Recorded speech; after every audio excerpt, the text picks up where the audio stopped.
दुसरा प्रश्न आहे बिबट्याचा प्रश्न.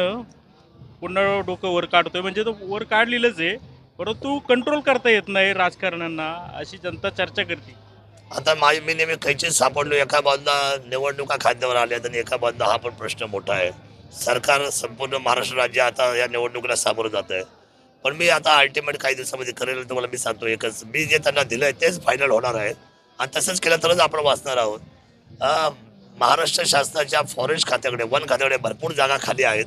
त्या ठिकाणी मग शिरूरला असू द्या, आंबेगावला असू द्या, जुन्नरला असू द्या, त्या ठिकाणी त्यांनी मोठमोठे अशा पद्धतीचे बॅरिकेड उभे करावेत आणि त्या बॅरिकेड्समध्ये म्हणजे एका एका बॅरिकेड्समध्ये एक बिबट्या राहील अशा पद्धतीने मेलचा एक वेगळा डिपार्टमेंट सेक्शन आणि फिमेलचं वेगळं सेक्शन करून आपण धरपकड केली पाहिजे. एकही बिबट महाराष्ट्रात ठेवू नये. जुन्नर, आंबेगाव, शिरूर तर आहेच आहे, पण महाराष्ट्रात, जेणेकरून हे एकत्र येणार नाही आणि यांचं प्रजनन होणार नाही आणि कायमस्वरूपी हा विषय संपून टाकला पाहिजे.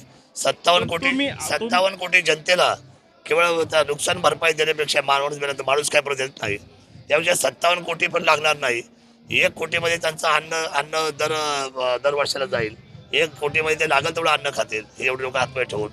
मग आपण उगाचचा संघर्ष ठेवण्यापेक्षा हा संघर्ष कायमचा मिटून टाकावा आणि गव्हर्नमेंटने यांना सगळ्यांना दत्तक घेऊन यांचं पालनपोषण करावं, ही साधी भावना आहे आमची. पण तुम्ही अशी वारंवार वेगवेगळ्या मागण्या करतात, एकाही मागणीला यश मिळत नाहीये. काय नाही, सांगाल, यश तुम्ही पण- सहयोगी आहात? यश मिळालेलं आहे, पण त्या यशाच्या पुढे बिबट्या गेलेला आहे. आम्ही जलसंपदाची जागा घेतली, आम्ही तिथे निवारा केंद्र वाढवले, काम चालू जोरात आहे. पिंजरे मारले, पिंजरे वाढवून आले. आम्ही उपाययोजना करण्यासाठी त्यांना डिटेक्टिव्ह मशीन मागितल्या. आम्ही त्याच्यानंतर तुम्हाला मी सांगतो की जे कॅमेरे मागितले, सेन्सर मागितले, त्याच्याही आणि आम्ही समजा अजून पिंजरे मारले. याच्या पुढे बिबट्या गेलाय. म्हणजे बिबट्या काही भावामध्ये आपल्याला त्रास केल्याशिवाय, आपला बळी घेतल्याशिवाय राहत नाही. मग आता उपाययोजना आमचा विषय राहिला नाही ना. माणूस काय करतो, कुठलाही डॉक्टर लगेच एखादं ऑपरेशन करत नाही. एखादी गाठ आली तर त्याला औषध देतो, टॅबलेट देतो, मलम देतो, नाही झाली तर डायग्नोज करतो. डायग्नोज केल्यानंतर कळतं की बाबा ही चरबीची गाठ आहे, की रक्ताची गाठ आहे, की ही कॅन्सरची गाठ आहे. मग जेव्हा कॅन्सरच कळतो त्यावेळेला माणूस, डॉक्टर काय करतो, किती हुशार डॉक्टर असतो, तो डायरेक्ट ऑपरेशन करतो. आता ऑपरेशनची तयारी झालेली आहे. आता कोणतंही सिस्टम महाराष्ट्र राज्याचं किंवा दिल्ली सेंटरचं आता उपाययोजनांचा विचार करणार नाही. आता मागण्या आम्ही बदलत नाही, पण आम्ही त्यातला प्रयोग करताना आमच्या लक्षात आलं की आता अंतिम हे ऑपरेशन होणं गरजेचं आहे. ऑपरेशन म्हणजे या ठिकाणी 100% बिबट उचलणं आणि त्यांना कैद करणं. तसं घडत नाहीये. मंत्री महोदयांनी मिटिंग घेतली, त्याच्यामध्ये असं सांगण्यात आलं का 1500 बिबट्या हलवणार वंताराला, नंतर सांगण्यात आलं 700 बिबट्या हलवणार.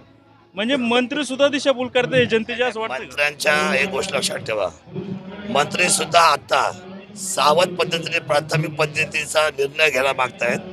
आधी हटवायचा विचारच नव्हता. पूर्वी गोळी मारायचा विचार नव्हता, पण आता त्या स्टेजला सगळे लोक आलेले. आता याची पुढची स्टेज करावी लागणार आहे, कारण आता हे बिबट्याचे हल्ले थांबत नाहीये. त्यामुळे त्यांचं जे निवेदन आहे, त्यांचं जे प्रेझेंटेशन आहे, ते त्या स्तरावर आता येऊन पोहोचलेलं आहे.